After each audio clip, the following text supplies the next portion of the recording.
Hi everybody, it's Mr. Cognetti again from Citizenship Academy, and today we're going to be doing Module 1, lesson number 34. I had to think about it for a second. So yesterday we worked with, the last lesson we worked with -1 and -0. When we took, say, 9 minus 1, we got 8. See, that's the number before 9. If we took 10 minus 1, we got 9. 9 is the number before 10. What we're going to work on today is, if we have the number, is we're going to take a given number, so say 9, and we're going to subtract the number before it. So we're going to subtract 8 from 9. If we have the number 5, we're going to subtract by 4, because 4 is 1 before 5. And we're going to see if it matches up, or not matches, but has any similarities with some other problems we've done. So to warm up, I want to do some quick problems with 1 less than and 0 less than a given number. So if I give you the number 9, what's 1 less than 9? What's the number right before 9? 8. 8. All right, let's do another one. What is 1 less than... Well, let's do 1 less than 8. What's 1 less than 8? What's the number right before it? 7. What is 1 less than 7? 6. What is 1 less than 6? Think about it. Use your fingers if you need to. 5. What's 1 less than 5? Use your fingers. 5, 1 less. 4. What is 1 less than 4? 3. What is 1 less than 3? 2. And what is 1 less than 2? 1. So look at that. We kept doing 1 less, and it looks like it's counting down. 8, 7, 6, 5, 4, 3, 2, 1. Because that's counting backwards by ones.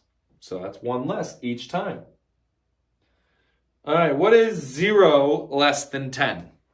If you have 10 cookies, I take 0 of them. How many cookies do you have? You still have 10. Good job. What is 0 less than 5? It is still 5. Remember, when you subtract 0 from any number, it's still that number. So 128 minus 0 is still 128. All right? Okay, so what we're going to do, hold on. 1 second, sorry.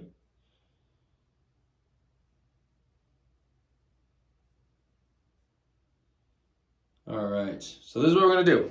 So I'm going to start with 10 circles.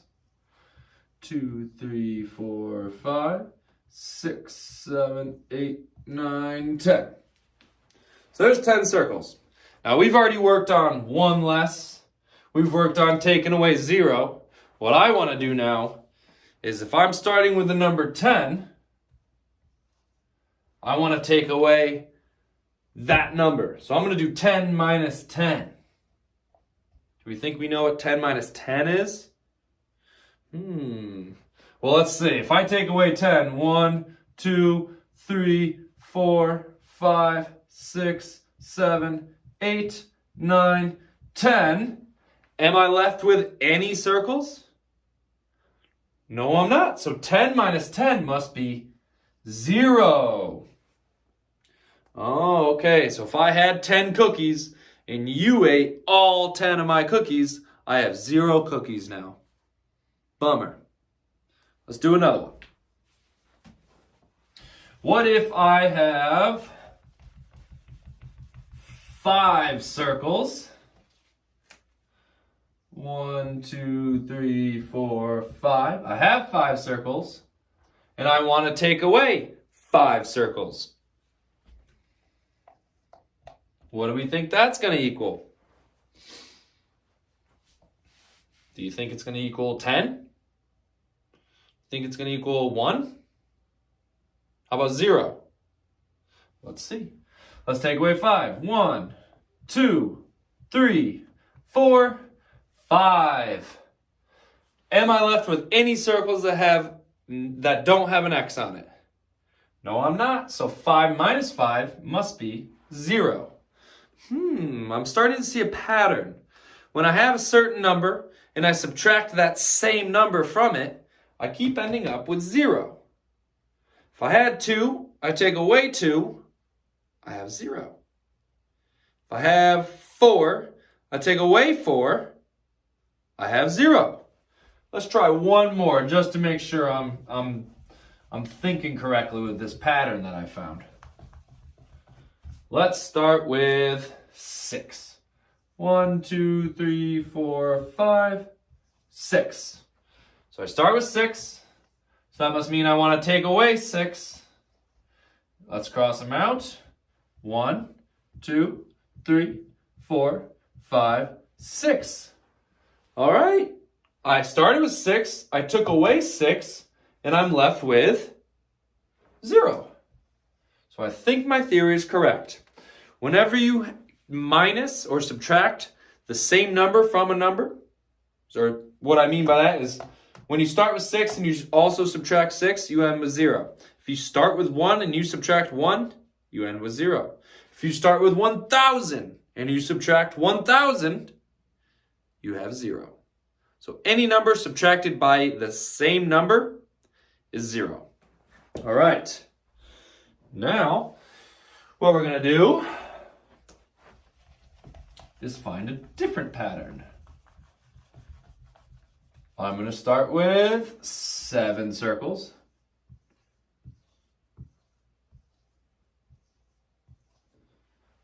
Now what I want to do is I want to think about what is 1 less than 7, and that's what I want to subtract from 7. So I start with 7, and I'm going to subtract one number before 7. What's one number before 7? Well, let's see. If I wasn't going to count this one, but count up to this one. 1, 2, 3, 4, 5, 6. So 1 less than 7 is 6. So I want to subtract 6 from 7. So I'm going to cross out 6. 1, 2, 3, 4, 5, 6. How many am I left with? 1. All right, so 7 minus 6 equals 1. Okay, so my answer is 1. Let's do another one.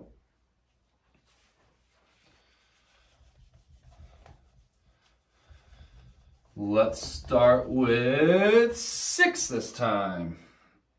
1, 2, 3, 4, 5, 6. I'm starting with 6. Now I want to subtract the number right before 6. So what's the number right before 6? 5. So I'm going to cross out 5. 1, 2, 3, 4, 5. How many am I left with? 1. Oh, look at that. Same answer. 6 minus 5 equals 1. Starting to think that I might be seeing a pattern already. If I have a certain number and I subtract the number before it from it, I'm left with 1. Well, I mean, 5 is only one number away from 6, so it must be 1. Kind of reminds me of when we were doing our number line, and I'd put a dot above 6 and I'd put a dot above 5 and count how many bumps it would take to get there. It only took 1 jump or bump. Let's try another one.